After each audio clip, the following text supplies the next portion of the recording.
ว่าพื้นเนาะคือพี่น้องเนาะน้องแต่กับน้องแต่กับยังบ่100%ที่จะได้กลับคืนอยู่บ่อนบ้านของแม่แล้วบ่อนที่แม่แล้วเสียชีวิตใช่นะพี่น้องเนาะบ้านเก่าแล้วนะยังบ่100%เด้อพี่น้องเนาะเพราะว่าตอนนี้ก็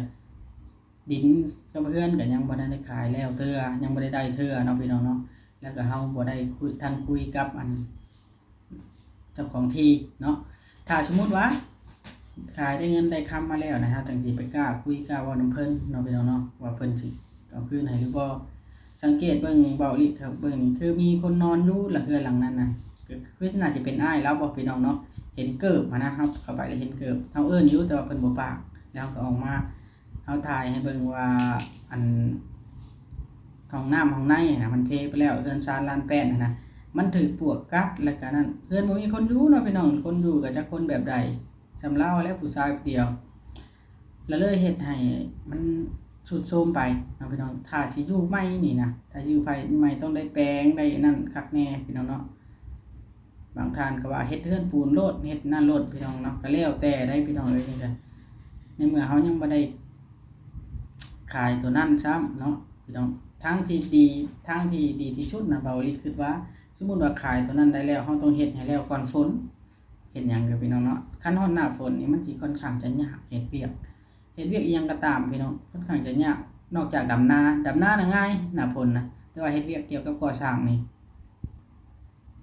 ยามฝนนี่มันค่อนข้างจะยากนิดนึง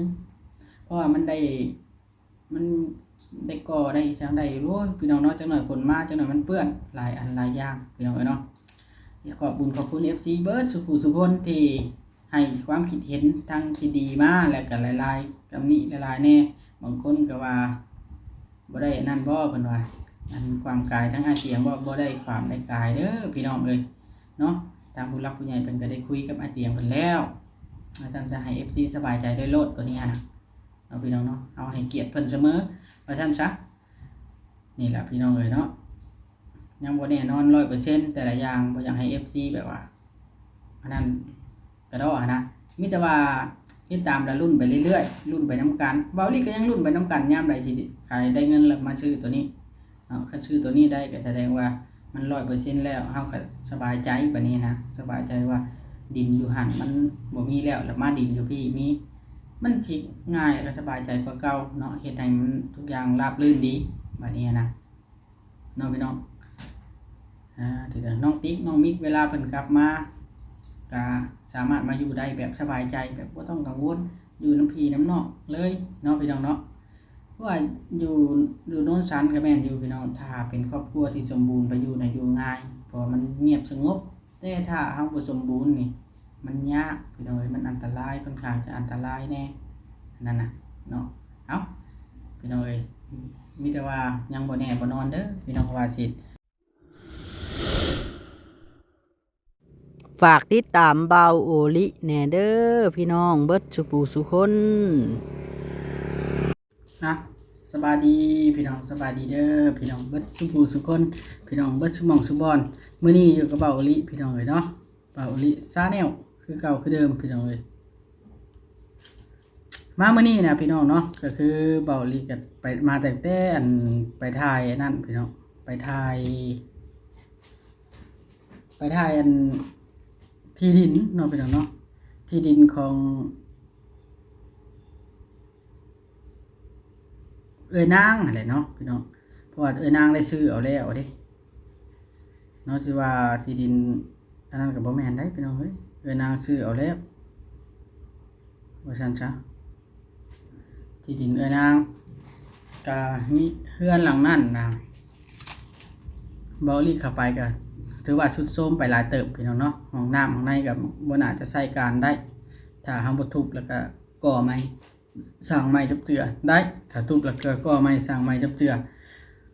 อยู่หั่นนะมันสิบ่กว้างปานใดพี่น้องเอ้ยเนาะแต่ว่าก็โอเคอยู่ปลูกเรือนได้อยู่หลังนึงถ้าปลูกแบบจับเจือได้พี่น้องปลูกเรือนดินเรือนหยังได้อยู่หลังนึงเนาะเพราะว่ามัน10ปลายคูณ10ปลายนั่นมันบ่ค่อยใหญ่เบาหลีรถมันบ่ค่อยใหญ่ปานใดนะพี่น้องติดหลังจากที่เบาลีลงคลิปนั้นก็คือหลายคนคอมเมนต์พี่น้องเนาะคนคอมเมนต์หลายคนอีหลี อย่าไปคอมเมนต์ว่าเบารีบว่าอาบน้ำสระหัวได้สระอยู่มันนั่งยองพี่น้องเนาะเฮาบ่ได้ตัดทรงหล่อดอกแต่ละมื้อเวลามันยาวเฮาก็ไปตัดเวลามันยาวเฮาก็ไปตัดเฮาบ่ได้คิดว่าต้องเอาทรงนั้นทรงนี้เด้อน้องพี่น้องเบาลีก็สะดุดคอมเมนต์นึงพี่น้องเนาะที่ว่าเพิ่นว่าได้บอกเบาเตียงอยู่บ่เพิ่นว่านะพี่น้อง FC เนี่ยก่อนอื่นเด้อพี่น้องเนาะก่อนอื่นน่ะเฮาสิว่าวันนี้ก่อนทางผู้รักผู้ใหญ่น่ะเพิ่นบ่ข้ามบ่กายอยู่แล้วทีมงานของอ้ายๆเพิ่นนั่นน่ะแนวใดเพิ่นก็นั่นอยู่แล้วแต่ว่าทางเพิ่นกันเวียกงานการสร้างกระลวงก็หลายเนาะพี่น้องเนาะแล้วก็ว่าง่ายซะเพิ่นก็ไปเฮ็ดแนวอื่นหลายอย่างนั่นแหละแล้วเพิ่นก็ทางผู้ใหญ่ก็เลยอันนั้นพี่น้องเนาะผู้ใหญ่ก็เลยว่าให้ทางเบาอีหลีนี่เข้าไปเบิ่งแน่นะบ่แม่นบ่ความบ่กายได้พี่น้องเอ้ยเนาะพวกเพิ่นบ่ความบ่กายอยู่แล้วแนวใดก็ได้เพราะว่ามีทุกมื้อทางด้านน้องแต่ทางด้านน้องตุ๊กน้องติ๊กน้องหยังนี่ถือว่าทีมงานเขาให้เตียงเป็นผู้ซอยในเริ่มต้นเนาะบ่มีไผลืมดอกพี่น้องเอ้ยเนาะแต่ว่า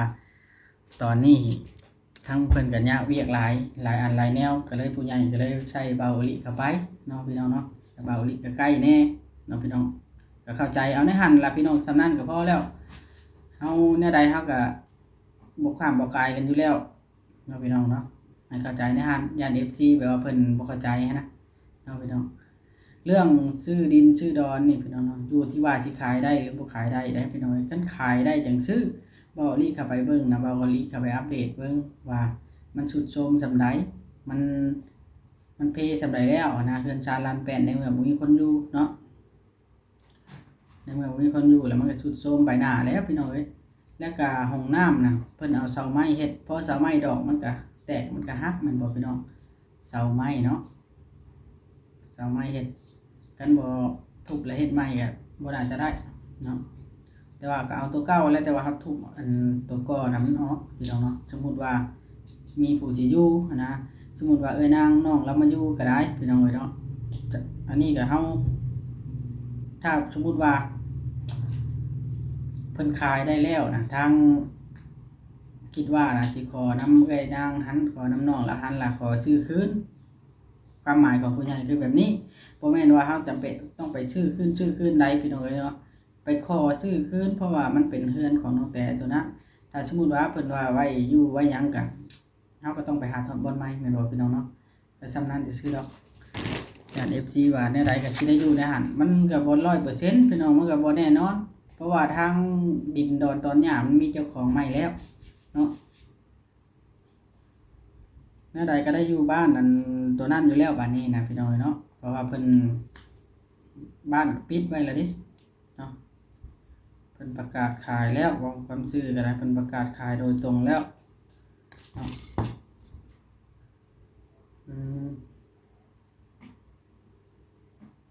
เพิ่นประกาศขายแล้ว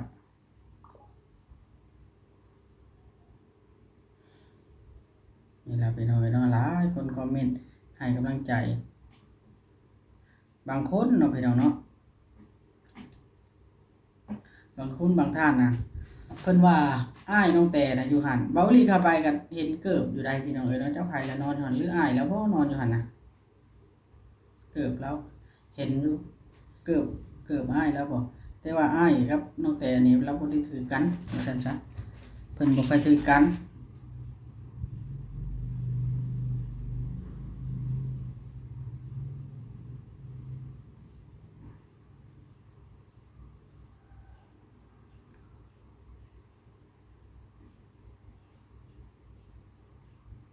อ้ายน้องแต่กับน้องแต่นี่บ่ค่อยถือกันอยู่แล้วนะก็ FC บางท่านก็มีความกังวลว่าอ้ายเราสิบ่ยุ่งบ่นะเอาเว้าความซื่อได้สำหรับเบาอีหลีคือนะไปซื้อบ่อนใหม่อยู่ในบ้านเดียวกันนะคันอ้ายแล้วนั่นละอ้ายแล้วก็ต้องยุ่งอยู่แล้วแนวใดก็อ้ายน้องกันนี่แนวใดเขาก็กินข้าวนำกันเบาอีหลีบอกเลยเนาะบ่แตกต่างหยังจากเอาบ่อนหันอยู่บ่อนนั้นไปซื้อบ่อนใหม่เฮ็ดบ่อนใหม่ก็ยุ่งคือเขาเฮาห้ามกันบ่ได้ดอกตัวนี้น่ะยากสิห้ามยากเด้อสิห้ามได้เนาะพี่น้องเนาะ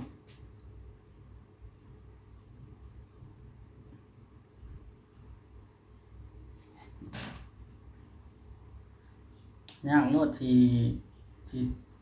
ที่เว้าว่าซั่นซะเรื่องแบบนั้นก็แล้วแต่เพิ่นตัวนี้นะ จักเป็นอันใดล่ะพี่น้องเอ้ยเนาะพอจอยก็ได้นี่บ่ได้ไปหาแล้วแต่ดนๆก็ได้เปาลิสิโทรเบิ่งสิโทรเบิ่งพอจอยก่อน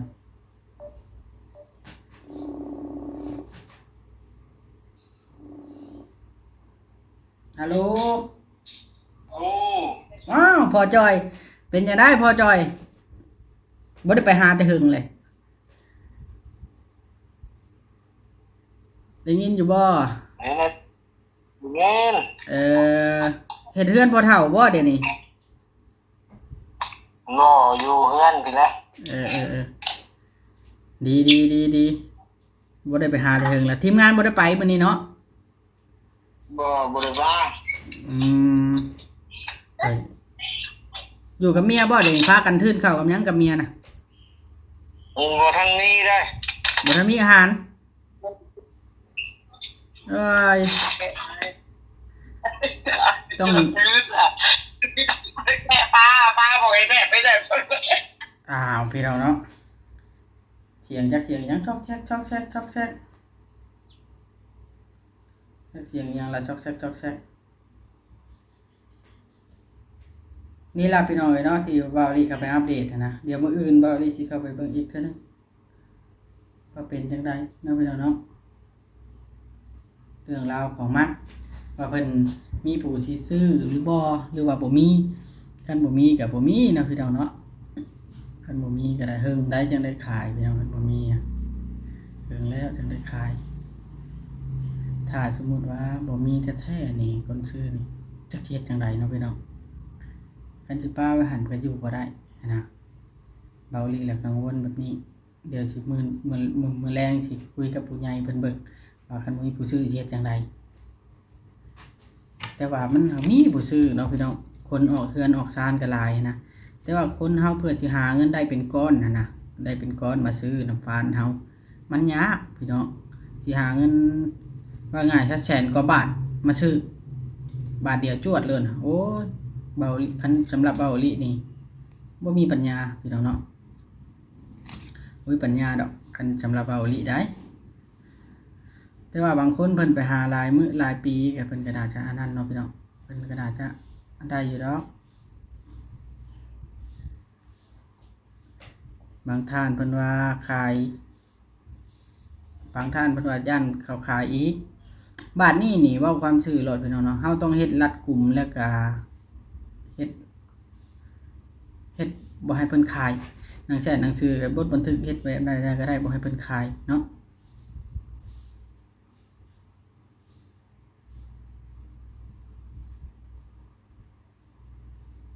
เฮ็ดอะไรก็ได้แบบว่าบ่ให้เพิ่นขายนะไว้สำหรับอยู่โดยเฉพาะเนาะพี่น้องเนาะเพราะว่ามันบ่แน่บ่นอนชีวิตนะพี่น้องเนาะต้องรัดกุมไว้ก่อนเฮาบ่ฮู้อนาคตใดพี่น้องว่าสิเป็นจังไดนะเฮาต้องเฮ็ดเพื่อไว้เพื่อทุกอย่างเพื่อทุกคนพี่น้องเนาะนี่เบาลีก็กำลังมาแต่เวียกก็เลยออกมานั่งเว้าจักหน่อยเห็นคอมเมนต์พี่น้องเนาะคอมเมนต์ว่าบ่ได้บอกเบาเตียงบ่เพิ่นว่านะบ่มีไผขวางเพิ่นดอกพี่น้อยเนาะเพิ่นแฮงบอกก่อนแล้วเพิ่นแฮงเสนอเพิ่นแล้วมีแต่ว่าแล้วแต่ผู้รักผู้ใหญ่เพิ่นก็เลยจัดการแบบนี้มันเป็นการที่ดีที่สุดแล้วสำหรับทางออกนะบ่อยากมันวุ่นวายอีกต่อไปพี่น้องบ่อยากมันวุ่นวายอีกต่อไปน้องตุ๊กก็อยู่ส่วนน้องตุ๊กเนาะน้องแต่ก็อยู่ส่วนน้องแต่อยู่ไผอยู่มันเพราะว่าถึงเวลาที่ต้องอยู่ไผอยู่มันแล้วพี่น้องเบาลิโทรหาน้องแต่นี่เบาลิบ่ได้นั่นได้จังได๋บ่ได้โทรชื่อเด้บางเทื่อน้องเพิ่นบ่มีเน็ตมีหยังเบาลิก็เติมให้นะพี่น้องเฮาก็เติมให้เพิ่นแต่ว่าเฮาถ่ายคลิปเพิ่นได้โทรถ่ายโทรคุยกับเพิ่นแล้วลงคลิปแนวมีน้ำใจให้เพิ่นเฮาก็บ่ได้แม่นว่าสิเฮ็ดดาราได้พี่น้องฟรีๆได้เฮาก็ได้คันซั่นก็คนเฮามันก็เป็นดังแรงน้ำใจต่อกันเนาะพี่น้องเนาะคันบ่ได้ให้กันเอ้าบ้านนี้พี่น้องเอ้ยเนาะโอเคสำหรับคลิปนี้นะสิได้ขอตัวก่อนเบาลีนะลาไปก่อนพี่น้องเอ้ยเนาะเรื่องที่ดินนะมีแต่รอก่อนตอนนี้เพราะว่าตอนนี้ยังขายบ่ได้ คันขายได้ก่อนบ่ได้แบบว่า 100% ที่สิอยู่หั่นยังบ่ 100%เนาะพี่น้องเนาะมีแต่ว่ารอผู้ใหญ่อีกก่อนจักหน่อยพี่น้องเอ้ยเนาะให้ FC ติดตามถ้าเบิ่งถ้าลุ้นนํกันเรื่อยๆมื้ออื่นบ่ลิสิเข้าไปเบิ่งอีกเทื่อนึงเนาะพี่น้องคันเจอดูว่านางก็ดีอยู่มื้ออื่นน่ะสิถามเราว่าเพิ่นพร้อมคืนให้อยู่บ่เพิ่นพร้อมขายคืนน่ะนะพี่น้องเนาะคันเพิ่นขายคืนให้แสดงว่าเพิ่นน่ะซื้อไว้ให้แท้ๆพี่น้องเพิ่นใจดีแท้ๆเอาโอเคพี่น้องสบายดีเด้อ